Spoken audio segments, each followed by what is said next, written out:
We could be wild. Turn your dreams and leave the world behind.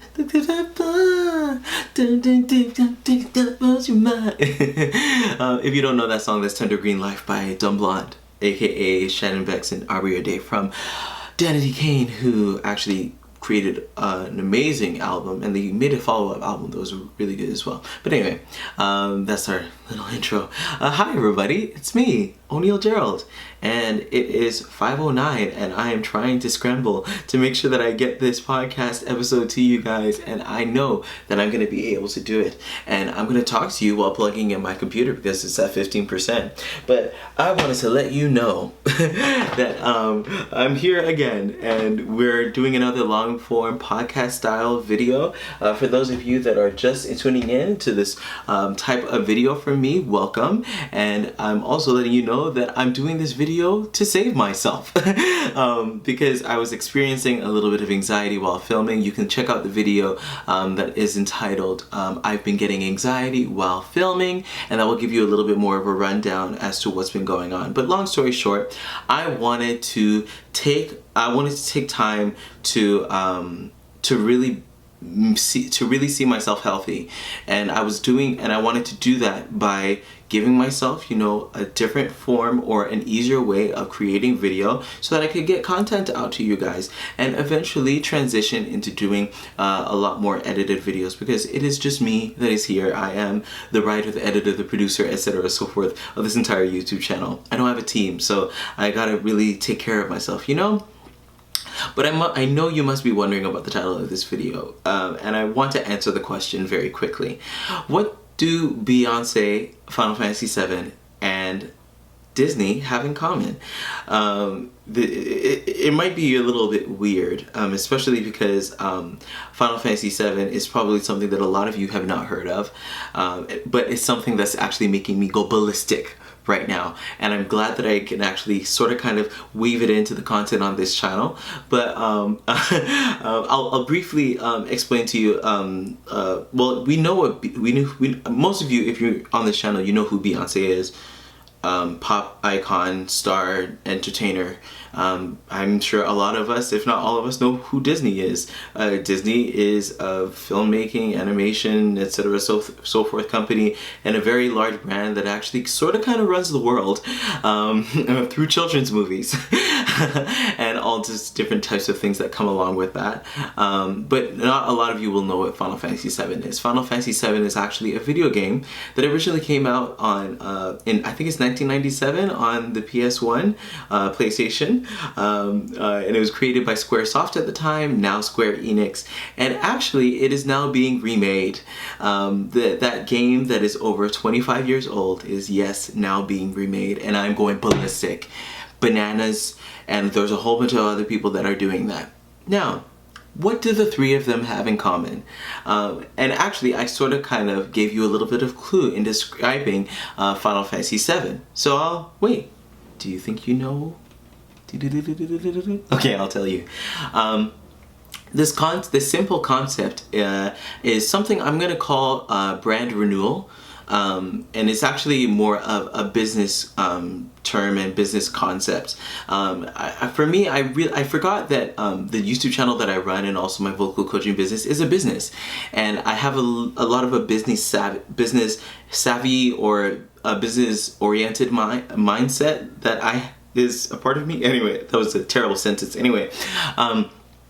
But Beyonce, Disney, and Final Fantasy VII are all going through a process of brand renewal in many different ways, and I kind of wanted to explain that to you and show you and tell you how you can actually use that in your own personal artistic endeavors, because as artisans, as people that create, it can be hard for us to be able to impact the people that we want to impact and actually have an impact that is relevant, especially in the social media age. If you are an old company and you're an old brand, it can be hard to really impact the people that you want to impact.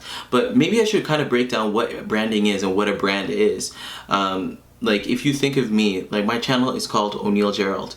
When you hear the word O'Neil Gerald, you think of many things. And actually, I'm trying to change what you think of when you hear of the word O'Neil, the phrase O'Neil Gerald. But when you think of that, a lot of you that are subscribed to this channel would probably think vocal coach, singing, maybe songwriting, and breakdown videos. And it's wonderful that through the success of this YouTube channel, as small as it is, it's reverberated off into the heavenlies of branding, and there is something that goes off when you think of my name. And that entire thing right there, that image that you get when you hear my name, or you hear it like McDonald's, or something else, the images, the name, and the images that are associated with that name are essentially what is a brand. And when you think Beyonce, you think, what do you think? Entertainer, etc., and so forth.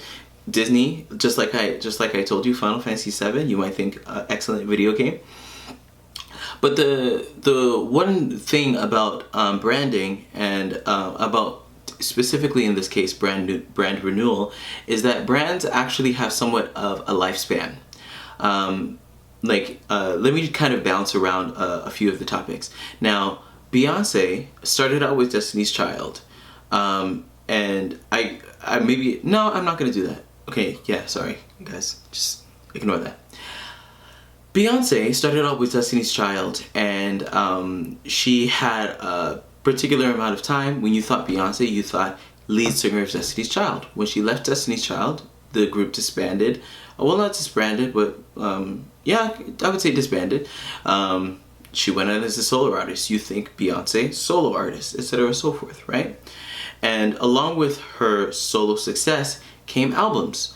And when you hear those songs, you think, oh, especially like if you hear a song like Deja Vu or Irreplaceable, you'll think, oh man, that reminds me of the 2000s, or that reminds me of, etc., and so forth.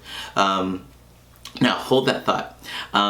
Same thing with Disney. With Disney, you'll think immediately, you'll think all of the cartoon movies that you enjoyed as a child, if you are in North America or any other part of the world, I'm sure. Like what? Aladdin, Cinderella, The Hunchback of Notre Dame, The Lion King, etc., so forth. Yeah, you'll think of a lot of those things. You'll also think of Disneyland and Disney World. I still can't remember which one's the bigger one of the two. I had a friend who was really into that stuff and was able to tell me, and I totally forgot. Sorry, friend. I'm not gonna say your name just to help with keep your identity a secret. Anyway, yeah. And then Final Fantasy VII. Actually, that one kind of sits on its own. It would probably be more Square Enix that we should talk about, but Final Fantasy VII is really the buzzword right now, so that's what I put in the title.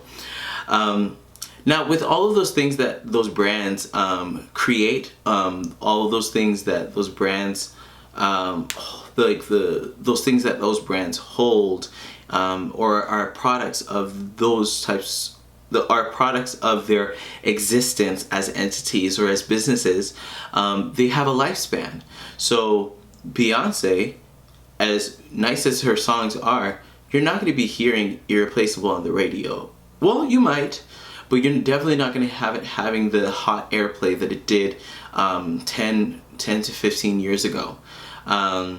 15? Not 15's too much. Probably like 12 to 13. Anyway, same thing with Disney. Even though The Lion King is an amazing movie, you're not gonna you're not gonna see it, or at least the 1992. Was it 1992 it came out? I can't remember. That older version, you're not gonna see it played right now. And then Final Fantasy VII. Sure, Square Enix, the video game company, renewed that brand by releasing, and am I getting ahead of myself? Yeah, sure they released. Oh, anyway, sure they released. They re-released it for the PS4, and you can play it, but the graphics suck compared to what you have today. And so that kind of brings me to kind of the crux of this concept of brand renewal. With all three of these entities, they saw that their brand had a lifespan, and what they decided to do is they decided to renew their brand, or rather give their brand new life. And I'll tell you how. We'll start with Disney. If you are not living under a rock, you would know that Disney has actually been reimagining their old cartoon movies, which is actually amazing. I think we had Alice in Wonderland. At one point we had Maleficent. We had... we also, and even more recently, we had Aladdin. We had Dumbo as well. I don't think a lot of people actually really took that in. And on July 19th, we're gonna have The Lion King that is going to, we're gonna see, oh my gosh, I'm actually really excited for The Lion King. But you're having a company that is very old. I can't remember how old Disney is, but you're having a company that's really old jump-starting their brand again simply by creating, or not simply, actually this is really hard to do, but they're recreating and reimagining their the best parts of their brand in a 2019 style. That is with CGI, with all of the changes in graphics, and really the look that makes it feel a lot more real, and also matches the technology of today. Yeah, so that's Disney. I'll go with Final Fantasy VII next because that's the one that you're probably the least in touch with. As I said before, Final Fantasy VII is being remade. So the graphics from 1997 are being updated for which will be released March 3rd, 2020. But March 2020, we're gonna be able to experience a 1997 game in a completely different way. And not only are they just updating the graphics, but they're expanding the story, making the story all the more you're going to be able to experience the story even more. And they're actually renewing this game across multiple games. So they're actually expanding the great story of that best-selling game, and they're making it into multiple games. Amazing. And now with Beyonce, you're probably wondering how brand renewal happened. And actually Beyonce's gone through a few brand renewals, if I like I mentioned, from Destiny's Child Beyonce to Beyonce currently. But actually her homecoming performance at Coachella last year and now has become a live album. And the reason for that is because she reimagined and re-sung a whole bunch of her old songs with a few new ones. No, there's only one quote-unquote new one, and that's not really a new one at all. But she sang some songs on sang some of her old songs on this new. Am I not recording? I'm not recording. Well, I'm just gonna put this microphone down and just talk to you like this because I wasn't recording. Anyway, it's fine, whatever. But yeah, Beyonce was recording and or not recording. I know, right? Anyway, Beyonce was singing a whole bunch of her old songs in a new, completely different fashion than we've ever experienced before. Now, a wonderful thing about that is that she is actually a little bit more what's closer to the channel. Her voice, she sounds different than she did when those songs were recorded, especially the B-Day and Dangerously in Love ones.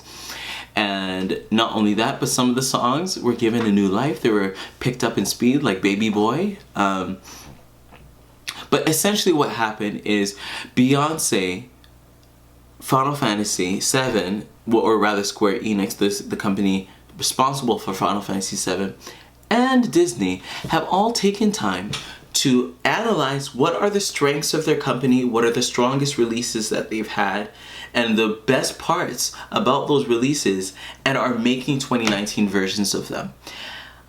The reason why this is an amazing business move for anybody, and this is a concept that can actually be taken into artistry.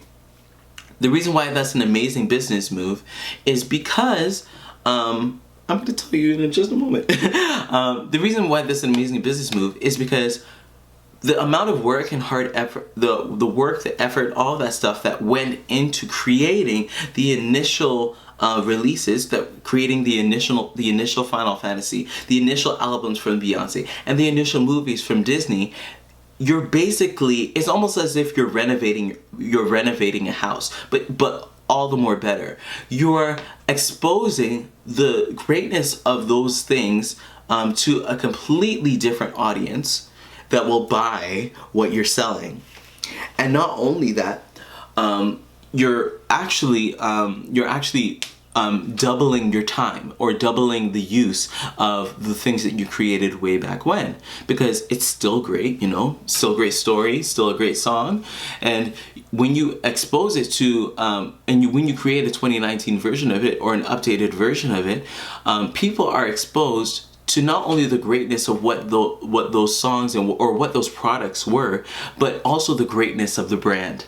And so and not only that, but those brands are able to